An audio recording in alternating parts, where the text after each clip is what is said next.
Hello student, good morning. Class 6 और class 7 यह आपके लिए जो है जो कंपाइलर है आपका वीडियो का, यह कंबाइंड है। इसमें आप दोनों के लिए एक अलग से क्लास का वीडियो नहीं बना रहे हैं, क्योंकि क्लास 6 और 7 का जो चैप्टर है 4th वाला, वहाँ पे चीज़ें सेम थी। तो कल देखिए आपसे वाक्यांश के लिए एक शब्द तक जो है बात हो गई थी कि वाक्यांश के लिए एक शब्द क्या होते हैं, उसके जो है विषय में कल बताए थे। फिर भी आज जो है एक बार चीज़ों को फिर से रिवीजन करा देते हैं, तो इसके बाद फिर आपका हम पीडीएफ देंगे और क्वेश्चन आंसर की सीरीज हम आपको कराएंगे। तो यहाँ पे देखिए कल जो हो गया था, ये आपका जो था कि वाक्यांश के लिए एक शब्द क्या थे। यहाँ जैसा कि बताया गया था कि एक जो था कि श्रुति सम भिन्नार्थक शब्द थे, और दूसरा जो आपका एक था कि अनेकार्थी शब्द थे। थोड़ा सा इसको समझ लीजिए, कल जल्दी में बता दिया गया था।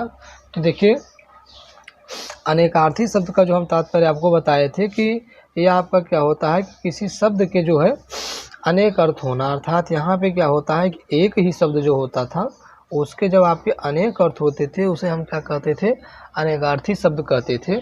इसमें था क्या कि जैसे अगर आपने एक शब्द लिया, उस शब्द के एक अर्थ न हो के 3, 4 या 5 अर्थ हो, 6 अर्थ हो, तो वही आपके अनेकार्थी शब्द होते थे। अच्छा, एक चीज़ ये देखिएगा कि अनेकार्थी और पर्यायवाची शब्द में अंतर होता है। पर्यायवाची शब्द का क्या अर्थ है, पर्याय का अर्थ क्या, पर्याय मतलब होता था कि समान, और वाची माने कहना, और जो है कि पर्यायवाची का क्या अर्थ होता है, पर्याय अर्थात समान, वाची माने कहना। अर्थात पर्यायवाची में अगर हम गंगा की बात करते थे तो वहाँ पे गंगा के ही क्या होते थे, जितने भी पर्यायवाची शब्द आते थे वो गंगा का ही विशेषण बताते थे, गंगा के विषय में ही ज्ञान कराते थे। लेकिन अनेकार्थी शब्द में ऐसा नहीं होता है। अनेकार्थी शब्द में क्या होता है, यहाँ पे जो है एक शब्द, अगर गंगा की हम बात करेंगे तो वह गंगा शब्द जो है आपका क्या करेगा, गंगा के यहाँ पे 4 अर्थ, 3 अर्थ या 5 अर्थ होंगे। तो इस तरह से अनेकार्थी और पर्यायवाची शब्द में अंतर है। जैसे इसमें देखिए पहला जो एग्जाम्पल लिखा हुआ है यहाँ पे, ये देखिए अंतर। तो अंतर का अर्थ क्या लिखा हुआ है, हृदय लिखा हुआ है, दूरी, भीतर, बीच और शेष लिखा हुआ है। अर्थात अंतर के यहाँ पे 4 अर्थ बताया गया।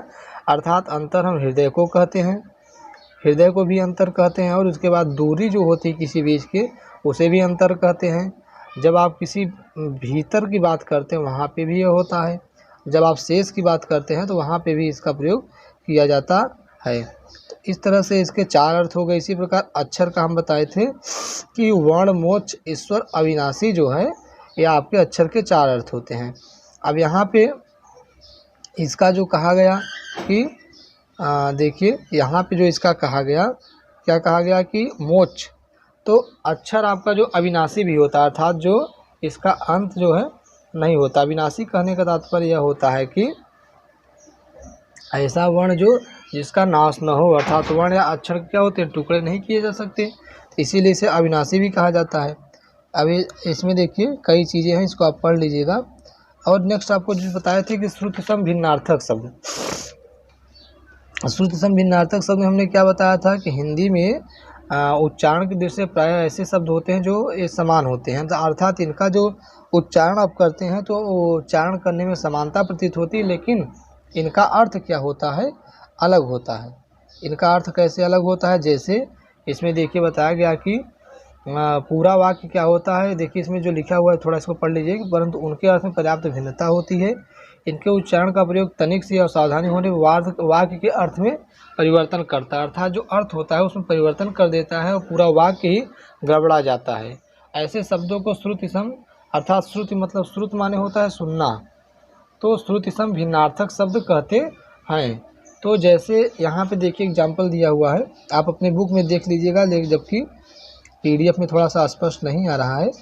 तो यहाँ पे देखिए जैसे पहला जो लिखा हुआ था अंगना लिखा हुआ था, और दूसरा वर्ड लिखा हुआ था आंगना। तो अंगना जो एक होता है आपका, उसका यहाँ पे अर्थ क्या होता है, स्त्री होता है। एक अंगना का अर्थ क्या होता है आपका, स्त्री होता है। दूसरे जो आंगना है आपका, उसका क्या अर्थ होता है, दूसरा जो आंगना है उसका अर्थ क्या होता है, घर का आंगन होता है। क्या होता है उसका अर्थ, घर का आंगन जो है इसका अर्थ होता है। इसी प्रकार से अंतर, अंदर और अंतर लिखा हुआ था, यहाँ पे दूसरा जो एग्जाम्पल लिखा हुआ था अंदर और अंतर लिखा हुआ था। इसका क्या तात्पर्य है कि अंदर और अंतर में जो है एक का अर्थ भीतर होता है, एक का अर्थ अभेद होता है। इसी प्रकार अंश और अंश लिखा हुआ है, और अब लिखा हुआ है देखिए अजर और अजिर लिखा हुआ है, अविराम और विराम लिखा हुआ है। तो ये सब चीज़ें देख लीजिएगा। आगे आप देखिए कल हम इसको भी बता दिए थे, वाक्यांश के लिए एक शब्द, वाक्यांश के अर्थ के लिए इसमें बताया गया था कि जो शब्द क्या करते हैं, शीर्षक का प्रदान करते हैं। शीर्षक मतलब पाठ का जो है भाषा का ज्ञान प्रदान करते हैं, वाक्यांश के लिए एक शब्द कहे जाते हैं। इसको बता दिए जाते हैं। अब एक और आपका लास्ट बचा था, एक अर्थक प्रतीत होने वाले शब्द। इसके बाद आपका भाषा ज्ञान है, भाषा ज्ञान के बाद इसकी एक्सरसाइज है जिसका पीडीएफ हम आपको दे देंगे कल। तो देखिए एक अर्थक का अर्थ क्या होता था कि इसके विषय में पढ़ लीजिए थोड़ा सा, कि हिंदी भाषा में ऐसे शब्द पर्याप्त मात्रा मिलते हैं जिन्हें ऊपर से देखने पर सामान्यतया उनके अर्थ में कोई अंतर दिखाई नहीं पड़ता, किंतु उनके गुणार्थों पर दृष्टि डालने से यह क्या होता है, स्पष्ट हो जाता है कि उनका प्रयोग पूर्ण रूप से विचार किए बिना नहीं किया जाता, पूर्ण रूप से विचारे बिना नहीं किया जाता है चाहिए। यहाँ कुछ ऐसे ही समानार्थी शब्द का अर्थ जो है दिया जा रहा है। इसमें जो है बताया गया कि जो अर्थ होते हैं इसका, जैसे देखिए कल आपको अमूल्य बहुमूल्य बताए थे, और दूसरा अधिक और पर्याप्त बताए थे, तीसरा आपका क्या था, अर्चना और पूजा बताए थे। तो यहाँ पे देखिए जैसे अर्चना जो होता है वह आपका अर्चना क्या होता है, अर्चना जो की जाती है आपकी धूप दीप फूल इत्यादि से देवता की पूजा की जाती है। लेकिन जो पूजा का अर्थ किया जाता है वह आपका क्या किया जाता है, बिना जो है क्या कि किसी सामग्री के भक्तिपूर्ण विनय करना, धूप दीप फूल इत्यादि होता है। लेकिन जब पूजा की हम बात करते हैं तो पूजा में आप जो है वहाँ पे आप क्या करते हैं, किसी भी इस धूप सामग्री का उपयोग नहीं करते हैं। इसका अर्थ यह होता है कि सच्चे मन से जो क्या की अर्पण की जाती है वह आपकी पूजा होती है।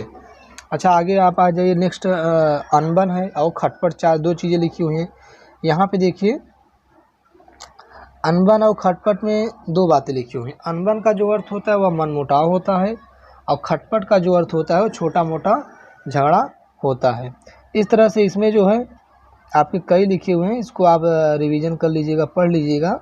और कुछ का जैसे एक इम्पॉर्टेंट देखिए ये भी है आपका, सब वैसे इसमें इम्पॉर्टेंट है, जैसे इच्छा और अभिलाषा है। तो देखिए इच्छा का अर्थ क्या होता है, किसी वस्तु के लिए सामान्य इच्छा, मतलब जब आपकी इच्छा हो किसी वस्तु के लिए। लेकिन अभिलाषा मतलब होता है प्रेम, और वह क्या होता है, वह जब आपका अभिलाषा कब होती है, जब किसी वस्तु से आपका जो है अत्यधिक प्रेम हो तो आपका होता है। अच्छा एक चीज़ यहाँ पे हम जो पीडीएफ दिए थे, इसमें पीडीएफ में जो आपका अनेकार वाक्यांश के लिए एक शब्द का ये पीडीएफ है, थोड़ा सा हमारे मोबाइल के कैमरा से सही नहीं आया, तो आप इसको पढ़ लीजिएगा। इसमें इम्पोर्टेंट जो है सब अनेकार्थी शब्द हैं, हम जैसे बुक से देख के पढ़ दे रहे हैं यहाँ से, कि जैसे देखिए इसको पढ़ दे रहे हैं थोड़ा सा, कि जो शरण में आना चाहता है उसको हम शरणार्थी कहते हैं। प्रतिवर्ष होने वाला वार्षिक होता है, प्रत्येक 6 माह से होने वाला अर्धवार्षिक होता है। जो चीज़ें लिखी हुई हैं बुक में यहाँ पे साफ नहीं आ रही हैं, हम बुक से देख के बोल रहे हैं, आप लोग देख लीजिएगा। और प्रतिदिन होने वाला दैनिक होता है, 4 वेदों को जानने वाला चतुर्वेदी होता है, और 3 वेदों को जानने वाला त्रिवेदी होता है, 2 वेदों को जानने वाला क्या होता है, द्विवेदी होता है। जिस स्थान पर अभिनेता अपनी वेशभूषा विन्यास करते हैं नेपथ्य कहते हैं। नेपथ्य को ही हम लोग आजकल क्या कहते हैं, जो पर्दे के पीछे का स्थान होता है उसे नेपथ्य कहा जाता है। तो इस तरह की इसमें चीज़ें दी हुई हैं, और इसको आप पढ़ लीजिएगा, इम्पोर्टेंट है।